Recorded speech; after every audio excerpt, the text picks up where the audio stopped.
All right, hello. We're going to finish up week 4 of this type of our training in classwork. Now, something I'd like to talk about are signs and symptoms.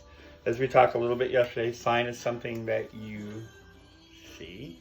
Symptom is something they tell you. But something that's very visible most of the time, not always, is a seizure. Now, there's a lot of people that do have seizures. There's many different types. Okay. If somebody is having a seizure, a petit mal is where it's a smaller shaking. Their eyes might avert to the side. A lot of people that have seizures have an aura. Okay. And it's not like a ah around them or anything. You know, people say aura. What it is that they know they're going to have a seizure. All right. Sometimes they have them a minute before, sometimes 5 seconds before. All right. The eyes on a small seizure or petite seizure, also called petit mal, just little seizure. The eyes start fluttering back. They start losing control. They may lose control of their bowels. They can't talk right.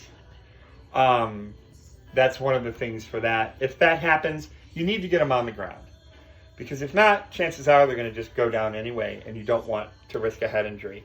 Now, if somebody is having a grand mal seizure, that's the full shaking of the body. Okay? And in that case, you clear out the area, put a towel or something underneath their head. Never, ever try to hold their head. Back in the old days, people used to take a spoon and stick it in their mouth so they wouldn't bite their tongue. Do not do that. That is the worst thing. They can cut their tongue off. You know, we're all worried about them biting their tongue. They do make a bite stick, but we don't even worry about that. We just want to keep them on the ground, everything away, and that is a medical emergency. You need to get 911 there right away. Okay? And those do happen. Okay? So I'm just trying not to scare anybody, but I'm trying to let you know as you're getting older, you may see some of these things, or some of you may have. And these are the ways we can help. Now, I keep referring back to getting help, calling 911. You need to do that. You need to activate the 911 system, or also called the EMS system. All right? And just like with the swimming stuff, if there is an emergency, you yell for help. If you're in your house and it's just you and someone else and there's nobody else, open the door up and scream fire. People are going to look and want to see what's going on. That will attract a crowd. Okay? And if it's you by yourself, now we have cell phones. We don't all have phones locked to the wall, so we can only go so far. You can always be right there. And 911 is really good about giving instruction. Kind of what I'm giving you, but they're really good. They're trained for that. The dispatchers just don't answer the phone. They actually are medically trained personnel, and they can really walk you through a lot, especially when it comes to doing CPR, mouth-to-mouth, that type of thing, and choking, which we're going to cover that later. So those are things you need to know. Now, if 911 is coming to your house, make sure the door is unlocked. All right? If you're out on a boat, if you're out somewhere, you need to get to shore, and you let them know. You can use your boat radio and call for help. You can use your cell phone depending on where your location is, and you get to shore and have them meet you there. All right? Now, these are things that I just want you to know about. Another thing, concussion. All of you who are athletes especially do know about this. And the basic I'm going to talk about today is if there is somebody that has a head injury, all right, say they get clocked with that ball, or they're hit in the wrong spot with a ball, or they're playing football, or they fall up a ladder and they hit their head, okay? At that point, we really have to be careful. And next week is going to be more of the medical part of what we do. So I'm going to get into that more then. Just wanted to give like a little hint of what we're working on. Also along those lines, people are diabetics. Grandma, grandpa, mom, dad, cousin, friends. I think some of you know who are in the health class know that I've talked before that there's 2 types. There's type 1, which is a diabetic from birth, juvenile diabetes, and it never goes away. Type 2 is people get it after adolescence, after they're teenagers and that kind of thing. All right, and that can be from a lot of different reasons that they get it. It can be from diet, it can be from hereditary, just so many different things. Now, some of the signs that you can see that are going on telling you that person could be having a diabetic problem is they're acting drunk, they're very weepy, they're mad, they're defiant, or they're real lethargic. You know, they get really tired, like they just want to sleep. Okay, now this could either be high sugar or low sugar. Now, if, let's say you're at grandma's house and they have a glucometer, they can check it or they can walk you through it. Right? I'm going to walk through it, just don't do it, but just in case you ever didn't have to know. This is a glucometer, there's a little thing, you stick it in there. Numbers will pop up. When the numbers pop up, this is ready to go. Okay, this is a Lancet holder. And this is just a fancy thing, but you might see your grandparents do it. Or even your parents or your brothers and sisters. But you pull the end, pull it back so it locks in place. There's a little button, you place it up, you hit it, and then they're going to bleed. Okay? You take that drop of blood, touch it to here, and then within 3 to 5 seconds it'll tell you. Now, if it's above 120, this is what we're going to use as a rule right now. If it's above 100, okay. All right, 120. Now, if it's 220, we have a problem. That means we have high blood sugar. Okay? If it's going the opposite direction, like 80, 70, 60, we got a big problem because they need sugar.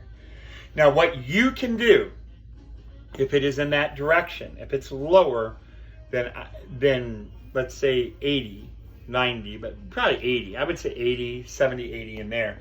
You want to give them a soda to drink if they're conscious and if they're alert. If not, you can take just some frosting, pop it under there. Or sugar, white sugar. But you want to wipe it in the gums. You never want to put it straight back in their mouth because they could gag on it. So you rub it in the gums, okay? Or under the tongue just a little bit. And then that'll start bringing it up. Then they need protein. They need peanut butter, cheese, things like that, and they need to get to the hospital, right? Now, let's say you look at that. For some reason, grandma's thing's showing 390. You don't give her sugar because that means she got too much. You need to get her to the hospital. Start drinking water. That will really help. But that'll help flush the system. But the best thing is, if they have a problem like that, get them to the hospital. And if you don't have one of these things, okay, your signs and symptoms. What's going on? Why are you acting this way? You know, and one of the big things, I don't know if any of you have ever had juicy fruit gum, has that real sweet smell. If they smell like they've been eating a lot of candy or gum and you know they haven't, that's a really good indication that it's gone high. Okay? But you may not always smell that. You know, and the other thing is you have to watch. If they're really unsteady in their gait, you have something going on. It could be a stroke, it could be blood sugar. You're not a doctor. You don't know. You don't have all the equipment. Get the 911 system involved right away. That's what they're trained for, and they do carry the equipment that they can check, and they can start IVs if they need to, and all these different things. And they can give sugar through the IV if need be. Your job is to enact the 911 system. And if you're not sure, call them anyway. That's what they're there for. And the operator will walk you, again, the 911 dispatch operator will walk you through steps of what to do. All right, it's very, very important. One other thing I would like to talk about just before we get out for today is be safe, you know, and be aware of your surroundings so that if you're going down the stairs, don't run down there with the lights out. Turn on the lights because, you know, like at my place, the dog will drop a toy on there and I won't know, and I did break my hand because of that one time. So just kind of, I'm not telling you to be paranoid, but I'm telling you to be safety conscious, okay? Until next week, you know, you guys are awesome. And I thank God every day for being your teacher for all of you.